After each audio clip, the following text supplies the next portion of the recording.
Tax ने की बड़ी छापेमारी। सीए केजी अग्रवाल के ऑफिस में हुई छापेमारी से मचा हड़कंप।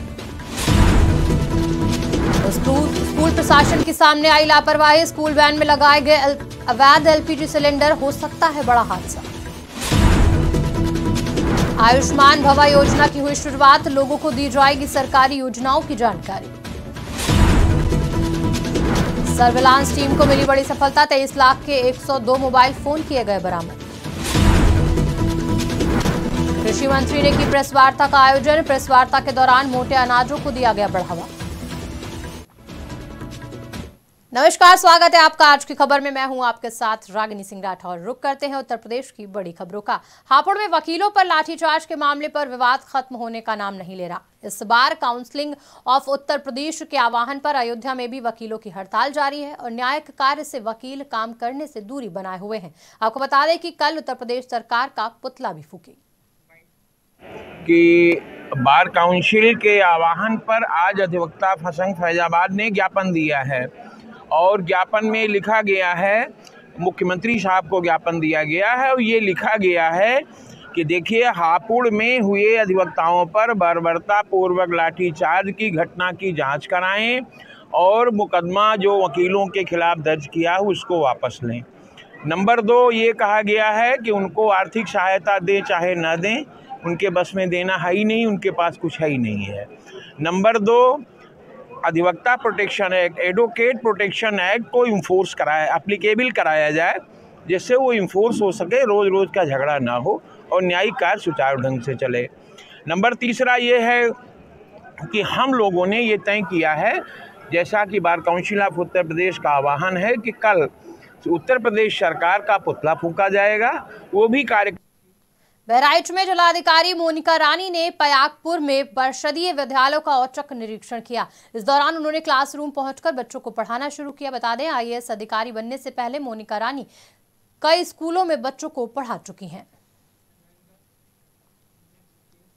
जहां एक तरफ सरकार शराब तस्करों के खिलाफ नकेल कसती नजर आ रही है, तो वहीं ताजा मामला बिजनौर से सामने आया, जहां पुलिस और आबकारी विभाग ने 2 शराब तस्कर को गिरफ्तार किया। जानकारी के मुताबिक अभियुक्तों के पास से 40 लीटर कच्ची शराब और शराब बनाने के उपकरण बरामद हुए। वहीं एसपी के आदेश पर पुलिस ने शराब तस्कर के खिलाफ कार्रवाई की बात कही। हरदोई में बीते दिनों आई बाढ़ ने कई गांवों को प्रभावित किया है। ऐसे में क्षेत्र में बाढ़ ने अपना विकराल रूप दिखाना शुरू कर दिया है। गांव को जोड़ने वाले रजवाहे पर बनी पुलिया भी अब टूटती नजर आ रही है, जिसके बाद कई गांवों का संपर्क टूट गया है। लोगों और बच्चों को जान जोखिम में डालकर इससे निकलना पड़ रहा है। ऐसे में ग्रामीणों ने प्रशासन से मदद की गुहार लगाई। ये प्राथमिक विद्यालय नावपुरवा, जो कि हरपालपुर ब्लॉक में स्थित है, विगत 1.5 माह से जुलाई के बीच से ही समस्या उत्पन्न हो गई थी कि हमारे विद्यालय गंभीरी नदी को पार करके दयालपुर ग्राम से आते हैं और 1.5 माह से ये स्थिति बनी हुई है कि लगातार पानी आ जाता है, कभी घटता है कभी बढ़ता है, लेकिन बच्चे स्कूल नहीं आ पा रहे हैं। ये बड़ी समस्या बनी हुई है। यहाँ पर बच्चों के आवागमन के लिए एक बड़े पाइप के साथ पुलिया बनी हुई थी, जो कि टूट गई, बह गई है। अभी प्रशासन से भी कई बार कहा गया, मौखिक रूप से भी, लिखित रूप से भी कहा गया है, लेकिन कोई सुनवाई नहीं हुई है।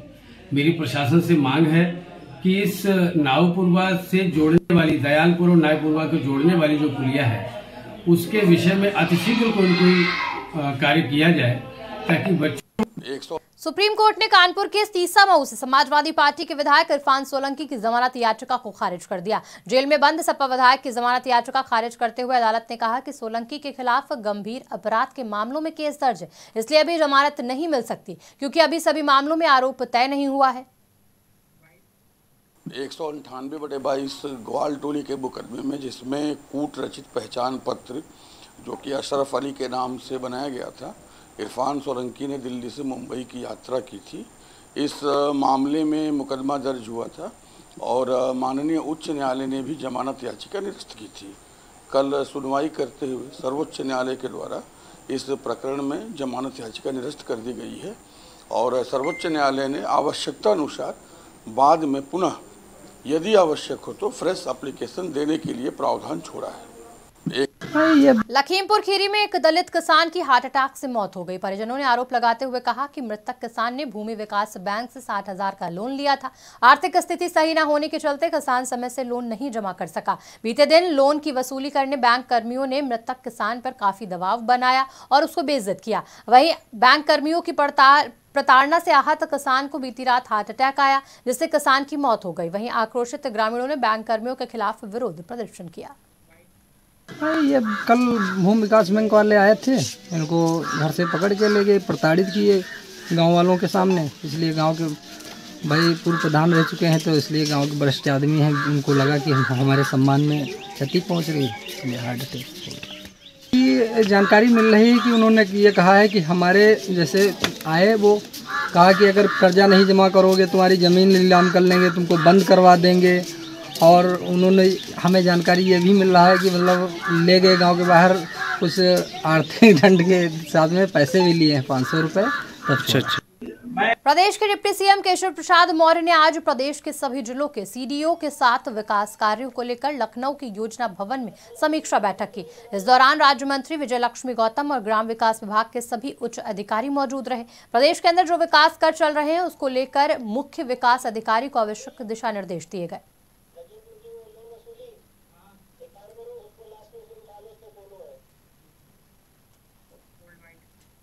मैं आप सबके माध्यम से आह्वान करता हूं अपने सभी प्रदेशवासियों का कि गांव सभा को अपने गांव का मंदिर माने और सप्ताह में एक दिन गांव सभा में 2 घंटे का स्वच्छता अभियान चला और उसमें हमारे अधिकारी वीडियो भी शामिल हों, इसके लिए कहा गया है।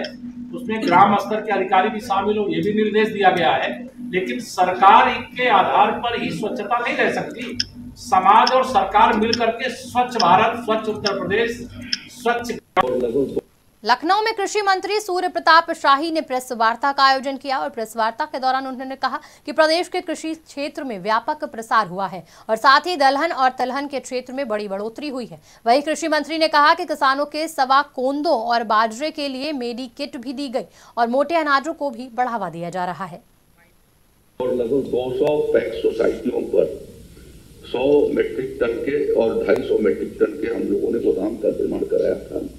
अभी भी भंडारण की आवश्यकता है, इस बात को ध्यान में रखते हुए पीसीएम के गोडाउन के निर्माण के लिए 4 करोड़ रुपए और 100 मेट्रिक टन के क्षमता के 103 पैक्स सोसाइटियों के गोदाम के लिए 10 करोड़ 46 लाख रुपए और 250 मेट्रिक टन के 24 गोदामों के लिए 10 करोड़ रुपए, जिसके माध्यम से 36,600 मेट्रिक टन की भंडारण क्षमता में वृद्धि हो जाएगी।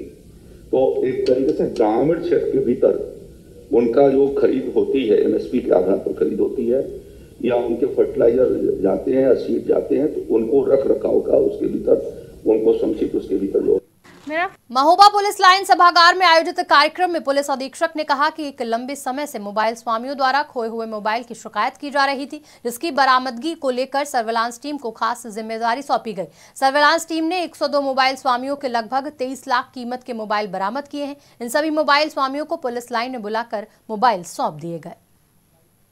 मेरा फ़ोन खोया था, मैं बहुत खुश हूँ क्योंकि मेरे पापा ने मेरे बर्थडे पे गिफ्ट किया था, मेरे लिए बहुत इंपॉर्टेंट फ़ोन था।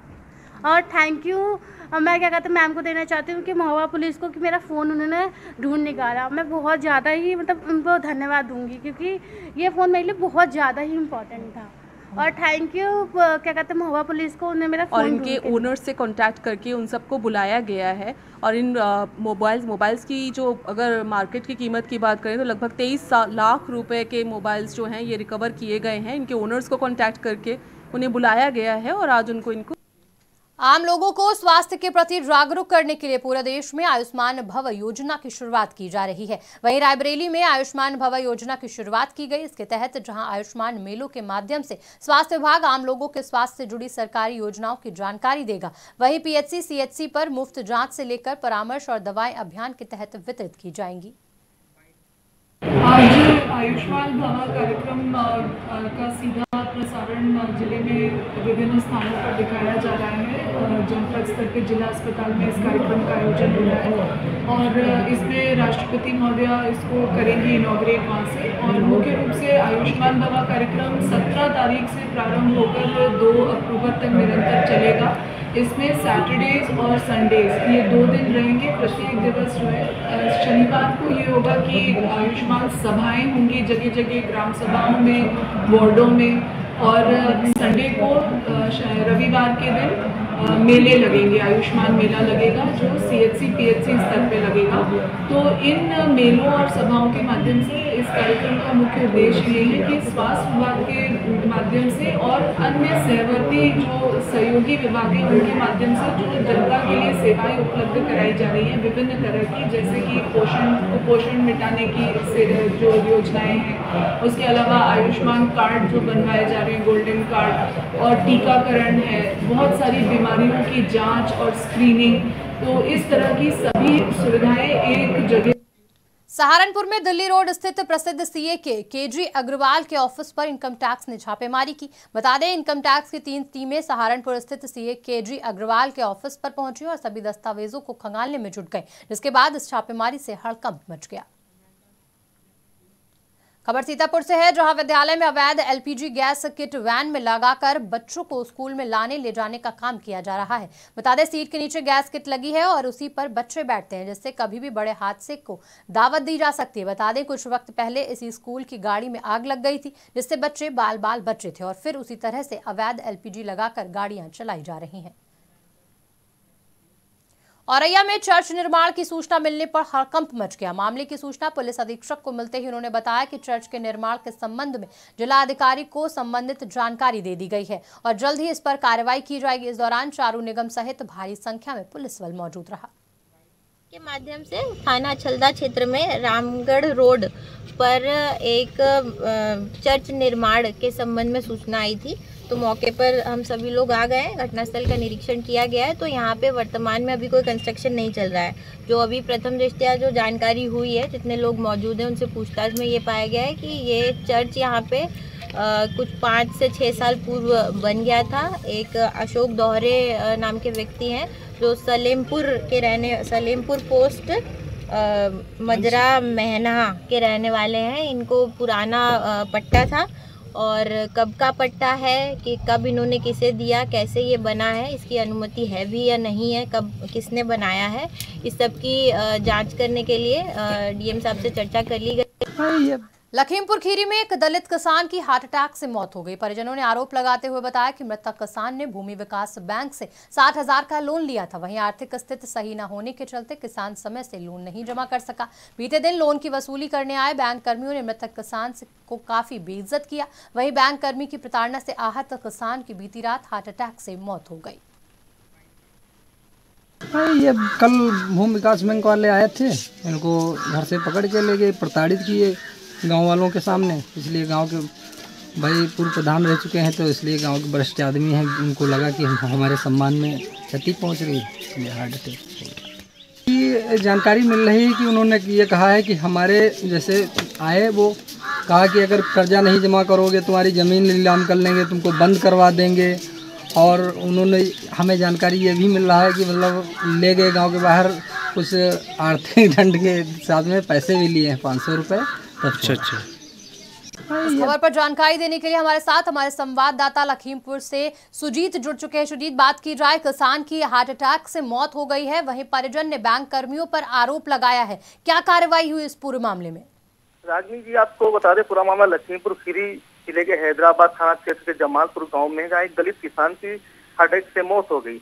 तथा परिजनों ने आरोप लगाया कि जो दलित किसान था छोटेलाल, वो भूमि विकास बैंक की शाखा लखीमपुर 60,000 का उसने कर्जा ले रखा था और आर्थिक स्थिति उसकी सही ना होने के चलते किसान जो है कर्जा अपना समय पर नहीं जमा कर पाया, तो रकम ब्याज समेत करीब 3 लाख हो गई थी। बीते दिन फिर मंगलवार को कर्जा लेने के लिए बैंक कर्मी वहाँ पहुंचे, तो उन्होंने कर्जा जमा करने की बात कही, तो वही सदमा जो था उसको लगा हुआ था और मंगलवार देर रात में हार्ट अटैक से उसकी मौत हो गई। यहाँ परिजनों ने काफी हंगामा किया, पुलिस एकत्र हो गई, किसान संगठन भी आ गए वहां पर, और वो कहीं जब आश्वासन देने के बाद पुलिस कर्मियों ने जब आश्वासन परिजनों को दिया, तो शाम को उनका तो पोस्टमार्टम होने के बाद जो है अंतिम संस्कार किया गया। बिल्कुल, जानकारी देने के लिए धन्यवाद सुरजीत। तो इस वक्त की बड़ी खबर आपको जो बता रहे थे कि बैंक कर्मियों की प्रताड़ना से आहत किसान को बीती रात हार्ट अटैक आया, जिसके बाद परिजनों ने हंगामा काटा।